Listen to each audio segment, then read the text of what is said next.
sanctuary county. Yes, it is, bro. Yes, it is. So here's the thing. I know we want to fancy ourselves an attorney, but here's the thing. The fact is, okay, that Westchester County has this exact law that is being proposed. And Westchester County, they are not allowed to engage ICE or federal law enforcement for the purpose of immigration if somebody commits a state crime. They're not allowed. They are not allowed. The only way they are allowed to engage ICE is if there is a federal judicial warrant. That is it. So, for instance, when an individual commits a crime in Westchester County, and it is a felony state crime, Westchester County is not allowed. No, they are not. No, they're not. Actually, understand the law. They are not. They are prohibited from doing so. And this is the fundamental problem. Trying to prevent law enforcement from doing their jobs and engaging with other law enforcement agencies is wrong. And I will not support it. I will not support it in the least. So if we want to address the challenges facing this country when it comes to immigration, there are a number of things we need to do. Number one, the border is effectively secure. Over the last 9 straight months, we have had net zero illegal border crossings in the country. I would think everybody would agree that that is a positive. We should not want people coming into the country illegally. But some of you seem to be okay with it. By the way, how many of you would prefer we go back to how Joe Biden was engaging border security? So, secure the border. Second, deport the criminal aliens. Over the last year, 675,000 people were deported. Over the last year, 675,000 people were deported. And 1.9 million people self-deported. 1.9 million people chose to self-deport. The fact is, well, interesting question. Under President Obama, 113 people died while in custody. Not criminals. 113 people. Right, and that's what's fascinating.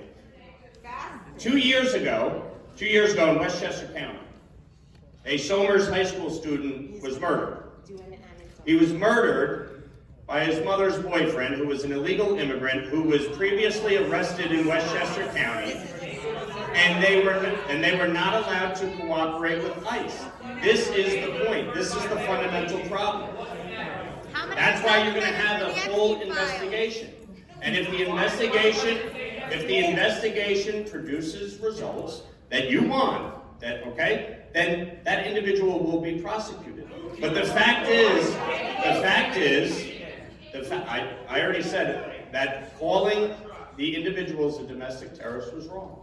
I said that. The agent had what? He said that the agent had immunity. Is that true?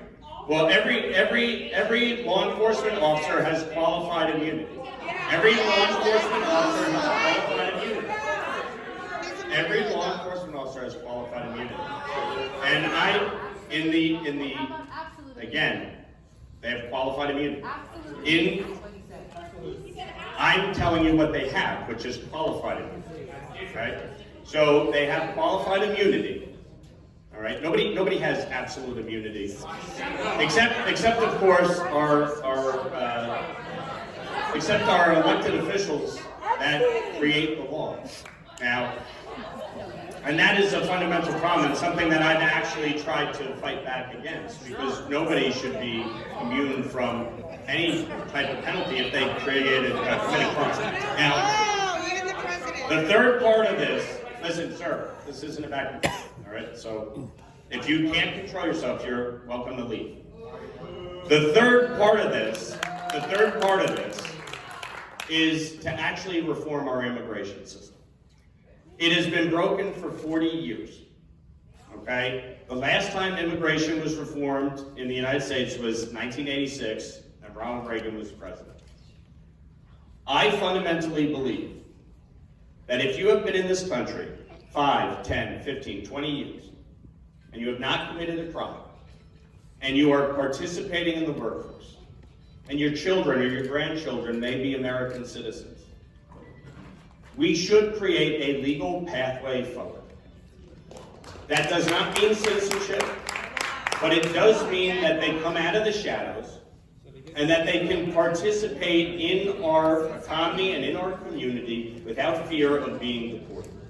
And that is something that I believe we can get bipartisan support for. It's why I've been a co-lead on the Dignity Act for the last Congress and this Congress. There are over 30 bipartisan co-sponsors of this legislation because many of us do recognize there has to be a way to address some of the larger issues pertaining to immigration. But the fact is that for 40 years, the trust has been broken.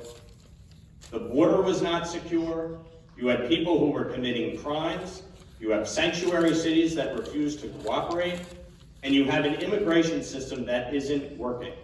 And so my objective is to actually address all of this in a reasonable and responsible way and to allow the law to work.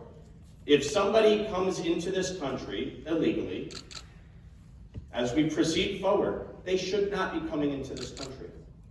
That is why the president has effectively secured the border. If somebody has committed a crime here, they should be deported. They should not be staying here. They should be in jail. If somebody is here They'll come right back. for 5, 10, 15, 20 years, we have to find a process forward. That's my opinion. All right, we're going to go.